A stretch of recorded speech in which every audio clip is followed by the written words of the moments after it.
21/1/2025 ফুরফুরা শরীফের অদূরে মঙ্গলবার হুগলি জেলার চকতাজপুর হাজী এলাহী বক্স হাই মাদ্রাসায় বিশ্ব নবী দিবস উপলক্ষে এক সাংস্কৃতিক অনুষ্ঠান পালিত হলো।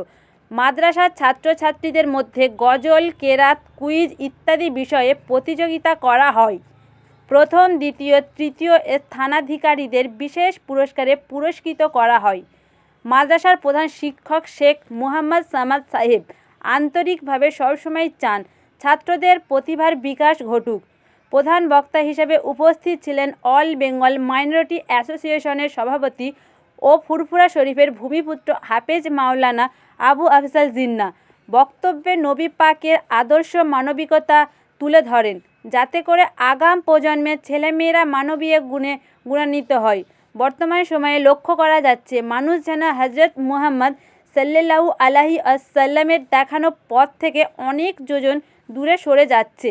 এটা খুব খারাপ দিনের সংকেত। নবীর আদর্শ থেকে দূরে সরে যাচ্ছে বলেই আজ একটা অংশ হিংসা বিদ্বেষ ছড়াচ্ছে। এই ছাত্র সমাজই মানুষকে সঠিক দিশা দেখাবে। আবু আফজাল জিন্নাহ আরও বলেন, মহান গ্রন্থ আল কোরআন ও নবীর হাদিস এই দুটোকে যদি কেউ ধরে রাখতে পারে তাহলে মানুষে মানুষে হানাহানি, মারামারি, কাটাকাটি কোনো দিনই হবে না। দেশের সার্বভৌমত্ব বজায় রেখে সব ধর্মের মানুষ মিলেমিশে থাকবে এই বাংলায়। বেদনার বিষয়, এক শ্রেণীর মানুষ হিংসার রাজনীতি করে দাঙ্গা লাগাবার চেষ্টা করেই চলেছে। এটা আমরা কখনোই হতে দেব না। শান্তিকামী সমস্ত ধর্মের মানুষ মিলেমিশে থাকতে চায় কবি নজরুল ও রবীন্দ্রনাথের এই বাংলায়। এই অনুষ্ঠানটি সুচারুভাবে সঞ্চালন করেন শিক্ষক মনিরুল ইসলাম। উপস্থিত ছিলেন শিক্ষক বিলাল নাজি, শিক্ষক সুমন দে, সৈয়দ কাইজার রহমান, মাওলানা মোহাম্মদ আহমদুল্লাহ। দেশবাসীর কল্যাণ কামনা করে সভাটি আজকে যে প্রোগ্রামটি রয়েছে এটি মূলত কি উপলক্ষে রয়েছিল? এটা আমাদের চকতাজপুর হাজী এলাহী বক্স হাই মাদ্রাসা, প্রায় 100 বর্ষ প্রাচীন এই মাদ্রাসা। প্রতি বছরে আমরা বছরের একটি দিন জানুয়ারি মাসে মিলাদুন্নবী উৎসব মিলাদুন্নবী পালন করে থাকি। সেই মিলাদুন্নবী উপলক্ষে আজকের এই অনুষ্ঠান। আজকের অনুষ্ঠান সূচিটা যদি একটু বলতেন। আজকের অনুষ্ঠান সূচি প্রথমেই উদ্বোধন হয়েছে। ছাত্রছাত্রীরা গজল, কেরাত, তাৎক্ষণিক বক্তৃতা, বিভিন্ন প্রতিযোগিতায় অংশগ্রহণ করেছে। তারপর আমাদের কুইজ প্রতিযোগিতা হয়েছে, তাৎক্ষণিক কুইজ ধরা হয়েছে এবং আমাদের অতিথি সাহেবরা এসেছেন। অতিথি ওনাদের মূল্যবান বক্তব্য রেখেছেন এবং আমাদের প্রধান অতিথি আমাদের জনাব জিন্নাহ সাহেব, উনি এসেছেন, ওনার সুচিন্তিত বক্তব্য রেখেছেন এবং দোয়া খায়ের করে। আর আমাদের পশ্চিমবঙ্গ শিক্ষক ও শিক্ষাকর্মী সমিতির মুখপাত্র জনাব সাজ্জাদ হোসেন সাহেব এসেছিলেন। উনি অতিথি হিসাবে এসেছিলেন। উনি ওনার মূল্যবান বক্তব্য ছাত্রছাত্রীদের সামনে তুলে ধরেছেন এবং জিন্নাহ সাহেব উনি আকুরি মোনাজাত করেছেন এবং ওনার সুচিন্তিত বক্তব্য ছাত্রছাত্রীদের সামনে তুলে ধরেছেন। আগামী দিন এই মাদ্রাসাকে নিয়ে আপনি প্রধান শিক্ষক হিসাবে কি ভাবছেন?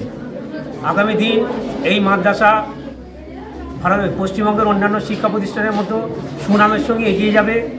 এই মাদ্রাসার নাম চারিদিকে ছড়িয়ে পড়বে, তার জন্য আমরা সদা সচেষ্ট আছি। আমরা শিক্ষক শিক্ষিকা, আমরা এলাকার গ্রামবাসীবৃন্দ এবং ম্যানেজিং কমিটির সদস্যবৃন্দ আমরা সর্বতভাবে চেষ্টা করছি এই মাদ্রাসা তার গীত গৌরব ফিরে পেয়ে আবার আমাদের এই যারা দান করে গেছেন হাজী এলাহী বক্স, আরজেনা বেগম এবং অন্যান্য জায়গায় দাতাগণ প্রায় কোটি টাকার সম্পত্তি দান করে গেছেন কওমের শিক্ষার জন্য, এলাকায় শিক্ষার আলো ছড়িয়ে দেওয়ার জন্য। ওনাদের এই স্বপ্ন যাতে বাস্তবায়িত হয় আমরা তার জন্যে সর্বদা সচেষ্ট আছি। আগামী প্রজন্ম অর্থাৎ ছাত্রছাত্রীদের কি বার্তা দিতে চাইবেন আপনি? ছাত্রছাত্রীদের এই বার্তাই দেওয়া যাবে যে শিক্ষা ছাড়া কোনো সমাজ বা জাতি এগিয়ে যেতে পারে না। আর মাদ্রাসায় যে শিক্ষা আমাদের দেওয়া হয়, মাদ্রাসায় শিক্ষালয় এমন একটা শিক্ষালয় যেখানে নৈতিক শিক্ষার উপর জোর দেওয়া হয় এবং সেই নৈতিক শিক্ষায় শিক্ষিত শৃঙ্খলার উপরে জোর দেওয়া হয় এবং নবী করিম সাল্লাল্লাহু আলাইহি ওয়াসাল্লামের প্রদর্শিত পথে তাদের শিক্ষাদান করা হয়। তাই তারা আগামীতে এই মাদ্রাসায় পড়ে শিক্ষার আলোকিত হয়ে সমাজ ও জাতির মুখ উজ্জ্বল করবে, এই বার্তা আমরা ছাত্রছাত্রীদের দিচ্ছি এবং এই আশা রাখছি। অসংখ্য ধন্যবাদ বাংলা বার্তা ইন্ডিয়ার পক্ষ থেকে আপনাকে।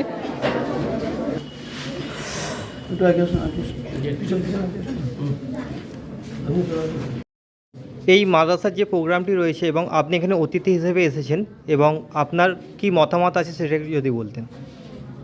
আমরা মূলত সামাজিক প্রেক্ষাপটে দাঁড়িয়ে বিভিন্ন শিক্ষা প্রতিষ্ঠান বিভিন্ন জায়গায় আমরা কাজ করে থাকি। সেই লক্ষ্যে একটা ঐতিহ্যবাহী হাজি এলাহি বক্স মাদ্রাসা চক্তাজপুরের খুব প্রাচীন মাদ্রাসা, এবং এই মাদ্রাসার শিক্ষা ব্যবস্থার জন্য যে প্রধান শিক্ষকের যে ইতিবাচক চিন্তাভাবনা রয়েছে তাকে সাধুবাদ জানাই। আমরা মনে করি যে গতানুগতিক যেমন অনেক শিক্ষা প্রতিষ্ঠান রয়েছে তেমনটা নয়, এই হাজি এলাহি বক্স শিক্ষা প্রতিষ্ঠানটা এই বিভিন্ন রকমভাবে পঠন পাঠন মাদ্রাসার শিক্ষা ব্যবস্থার পাশাপাশি সামাজিক বিভিন্ন রকম কাজকর্মের সঙ্গে যুক্ত হোক, বিভিন্ন রকম সামাজিক কাজেও এর একটা সাড়া পড়ুক। তাহলে এই গতানুগতিক যে শিক্ষা প্রতিষ্ঠানগুলো চলছে তার থেকে ভিন্ন। আর আমরা এটা প্রত্যাশা রাখবো প্রধান শিক্ষকের কাছে যে এই প্রতিষ্ঠানের আরও উন্নতি থেকে উন্নততর জায়গায় যাক, যেটা মডেল হিসাবে যেন মাথা চালা দেয়, সমাজ যেন একটা মডেল হিসাবে হাজি এলাহি বক্স মাদ্রাসাকে গ্রহণ করে যায়। মাদ্রাসায় কি শুধুমাত্র ধর্মীয় শিক্ষা দেওয়া হয় না সামাজিক শিক্ষাও চলে? না, এটা একটা ভুল তথাকথিত একটা অপপ্রচার চলে আসছে বহুদিন ধরেই, যে মাদ্রাসা মানেই একটা ধর্মীয় শিক্ষা দেওয়া হয় এবং মাদ্রাসা শিক্ষার মধ্যে যেন একটা ধর্মীয় গন্ধ রয়েছে। এটার আমরা বিভিন্ন রকমভাবে প্রতিবার বিভিন্ন সময় বিভিন্ন জায়গায় করেছি এবং বিভিন্ন বুদ্ধিজীবী আলোচনা মন্ত্রী সভাতেও আমি তুলে ধরেছিলাম ইতিপূর্বে। কারণ মাদ্রাসা শিক্ষা ব্যবস্থার মধ্যে ধর্মীয় শিক্ষার পাশাপাশি আধুনিক শিক্ষা সমন্বয় রয়েছে। একটা ছেলে স্কুলে যেমন বাংলা, ইংরাজি, ভূগোল, ইতিহাস পড়ে থাকে, মাদ্রাসার ছেলেটাও সেই বইগুলো পড়ে থাকে, মাদ্রাসার সেই ছাত্রীটাও সেই বইগুলো পড়ে থাকে, পাশাপাশি ধর্মীয় কিছু শিক্ষা অর্জন করে। এটাতে কোনো অসুবিধা নেই, এটা তো সমাজের ভালো ব্যবস্থা। কারণ সংবিধান, বাবা সাহেব আম্বেদকর যে সংবিধান রচনা করেছেন সে অধিকার দিয়েছে যে যে দেশে গণতান্ত্রিক দেশে মুসলিম সম্প্রদায় তারা বাস করবে, তাদের শিক্ষা প্রতিষ্ঠান চালনা তারা নিজস্বতা বজায় রেখেই আধুনিক শিক্ষা সমন্বয় নিয়ে করবে। এটা সংবিধানের 30 ক ধারা, সংবিধানের 30 খ ধারা, এই সমস্ত প্যারাগুলো সব বলা রয়েছে। সুতরাং মাদ্রাসা শিক্ষা ব্যবস্থার মধ্যে সমাজবোধ রয়েছে, সামাজিক প্রেক্ষাপট রয়েছে। আপনি একজন অতিথি হিসাবে এই মাদ্রাসাকে কি নজরে দেখছেন শিক্ষা ব্যবস্থাটা? আমি দেখছি খুবই ভালো যে একটা ইতিবাচক শিক্ষকরা এসেছেন, সমস্ত শিক্ষক যারা রয়েছেন এবং প্রধান শিক্ষক খুবই ইতিবাচক চিন্তাভাবনা নিয়েছেন যে এই ছাত্রছাত্রীদের মধ্যে আরও পড়াশোনার মান গুণ জানতে আরও উন্নততর হয়, এই রকম ইনাদের চিন্তাভাবনা রয়েছে। এটার জন্য অত্যন্ত সাধুবাদ জানাবো যে নিশ্চয়ই ফলপ্রসূ একদিন হবে। আপনি কোন পদে রয়েছিলেন যদি বলতেন? আমি অল বেঙ্গল মাইনরিটি অ্যাসোসিয়েশনের সভাপতি এবং আল কোরআন একাডেমি লন্ডন, তার আমি হুগলি জেলার সভাপতি রয়েছি। অসংখ্য ধন্যবাদ বেঙ্গল বার্তা ইন্ডিয়ার পক্ষ থেকে।